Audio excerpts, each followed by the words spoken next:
दोपहर के 1 बज रहे थे।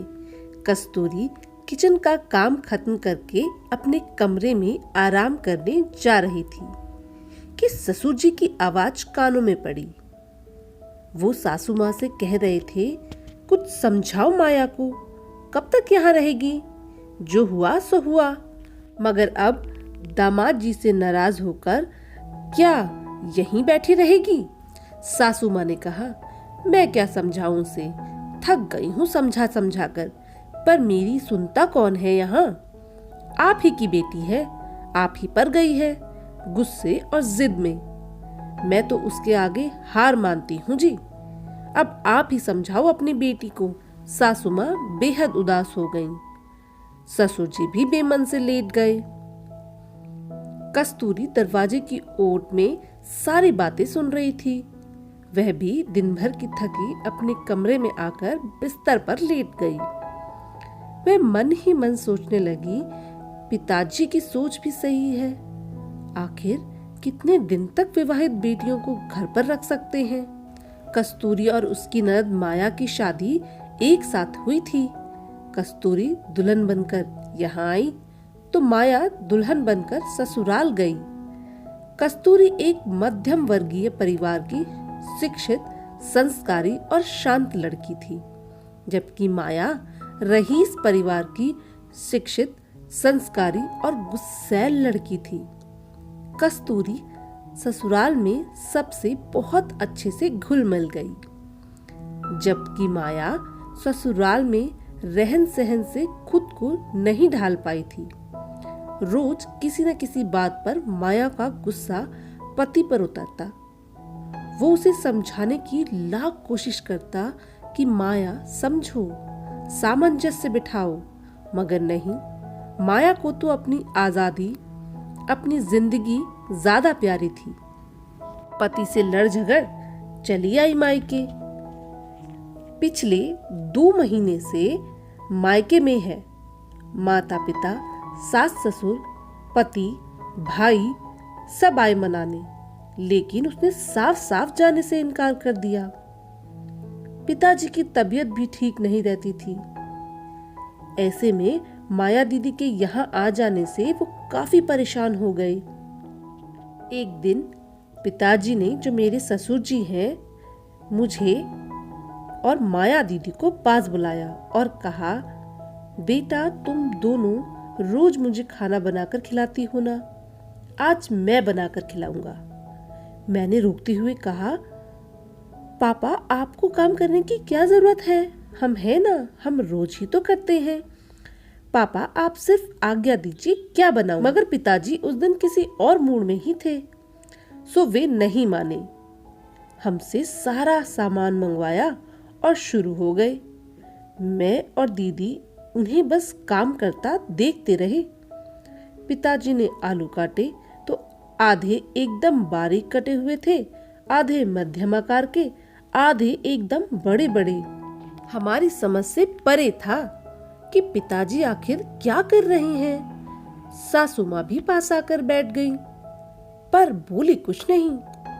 पिताजी ने एक बर्तन में आटा निकाला, फिर माया दीदी से पूछा, बेटा ये क्या है? गेहूं का आटा पापा। दीदी ने तपाक से कहा, नहीं, ये सिर्फ आटा नहीं है, ये है तुम्हारा अपना परिवार, जिस पर तुम्हें प्यार रूपी पानी डालकर उसे एक साथ बड़े प्रेम से पिरोना होता है। इसमें डाला जाने वाला नमक उस प्रेम की मिठास है, जो अगर न हो तो रोटी फीकी लगेगी, और तो और जायका भी बदल जाएगा। तुमको अपने इस आटे रूपी परिवार को प्रेम रूपी पानी डालकर इस तरह एक साथ करना है कि आटा गीला भी ना हो और कठोर भी ना हो। अर्थात प्यार ज्यादा होने पर लोग बिगड़ जाते हैं और प्यार कम मिलने पर इस तरह कठोर दिल बन जाते हैं कि किसी की परवाह नहीं करते। दोनों ही परिस्थिति में अच्छी रोटी नहीं बनती। अच्छी रोटी बनाने के लिए आटे को नरम गूंदना होता है, यानी नरम व्यवहार से परिवार एक बनता है। अब देखो, इसकी छोटी छोटी लोइयां बनाते हैं और उसे बेलकर तवे पर सेकते हैं। ये छोटी छोटी लोइयां हैं तुम्हारे घर के हर एक सदस्य, जिनको तुम्हें ही बड़े प्यार से आकार देना है, अर्थात बेलना है, और उसके बाद तवे पर सेकना है। पिताजी ने 3 रोटियां बनाई। एक तो ज्यादा गर्म होने के कारण जल गई, दूसरी ठंडी होने के कारण कच्ची रह गई, तो तीसरी बहुत अच्छी सिकी हुई फुल्का बनी थी। उन्होंने बोलना जारी रखा, जैसे तुम दोनों ने देखा कि ज्यादा आंच होने पर रोटी जल गई, कम आंच होने पर रोटी कच्ची रह गई, और मध्यम पर वह बहुत ही अच्छी बनी। यही बात तो जीवन में भी है मेरी बच्चियों। अगर हम हर बात पर गुस्सा करेंगे तो रिश्ते भी इस जली रोटी की तरह जल जाएंगे। रिश्तों पर ध्यान नहीं देंगे या प्रेम नहीं करेंगे तो रिश्ते कच्ची रोटी की तरह हो जाएंगे। लेकिन अगर हम इन्हीं रिश्तों को प्रेम से, समझ से, गुस्से से नहीं, सामंजस्य से चलाएंगे तो रिश्ते भी बने रहेंगे और मिठास भी, बिल्कुल इस फुल्का रोटी की तरह। याद रखो कि तुम्हें रोटियां भी सेकनी है, उन्हें जलने भी नहीं देना है और अपनी उंगलियां भी बचानी है। मतलब तुम्हें प्रेम भी देना है और खुद में परिवर्तन लाकर खुद को बचाना भी है। यही परिवार का महत्व है। अब जरा इस आलू की सब्जी को ही देख लो। जो बारीक कटे हैं वो जल गए हैं, मध्यम आकार के पक गए और बड़े आकार के कच्चे ही रह गए, जबकि हमने तेल, मसाले सब एक जैसे ही डाले और साथ में ही भुना है। फिर ऐसा क्यों, जानती हो? क्योंकि हर इंसान एक जैसा नहीं होता है, सबका अंदाज अलग अलग होता है, सबके स्वभाव भी अलग अलग होते हैं और सबकी परिस्थिति अलग अलग होती है। बात है सिर्फ हमारे समझ की कि हमें किस तरह उन्हें खाने लायक बनाना है, अर्थात किस व्यक्ति के साथ हमें किस प्रकार का व्यवहार करना है।